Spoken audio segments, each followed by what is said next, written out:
Hi అండి, నేను మీ సంజన. ఈరోజైతే ప్రతి మదర్కి కూడా ఒక చిన్న విషయం మీతో షేర్ చేసుకుందాం అనుకుంటున్నాను. నా డైలీ మినీ వ్లాగ్తో పాటు ఇది కూడా మీతో షేర్ చేస్తాను.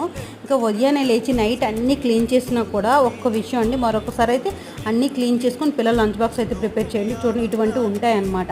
మనం ఎంత క్లీన్ చేసినా అక్కడక్కడ బళ్ళు అనేది ఉంటాయి. ఏమో మనం పడుకునేటప్పుడు వచ్చి అవి టచ్ చేస్తాయేమో అని థాట్తో నేను మళ్ళీ అన్నీ క్లీన్ చేస్తాను అనమాట. క్లీన్ చేసి మళ్ళీ పక్కన పెట్టుకొని పిల్లలకైతే లంచ్ బాక్స్ అయితే ప్రిపేర్ చేస్తాను. ఈరోజు మా పిల్లల లంచ్ బాక్స్ ఏమో ఎగ్ కర్రీ ప్రిపేర్ చేశాను. చిన్నప్పుడు మనకు ఒక చిన్న గుడ్డు ఇచ్చేసి కొంచెం జ్యూస్ ఇస్తే తినేసేవాళ్ళం. ఇప్పుడు పిల్లలకి ఏంటంటే ఒక ఎగ్ సరిపోదు అనమాట. మా వాడికి ఒక ఎగ్ కడితే, అమ్మ ఇంత అన్నం కడితే ఒకే ఎగ్ ఇస్తావు, నాకు ఎలా సరిపోద్ది అని చెప్పి ఇంటికి వచ్చి అంటూ ఉంటాడు అనమాట. ఏం అన్నం వదిలేసామంటే అందుకని చెప్పి ఒక ఎగ్ మళ్ళీ ఆఫ్ పెట్టడానికి పిల్లల లంచ్ బాక్స్ అయితే ప్రిపేర్ చేసి వాళ్ళైతే స్కూల్కి వెళ్ళిపోయారు. ఈ ఉదయాన్నే దీపం అయితే అవ్వలేదండి, పూలేం దొరకలేదనమాట.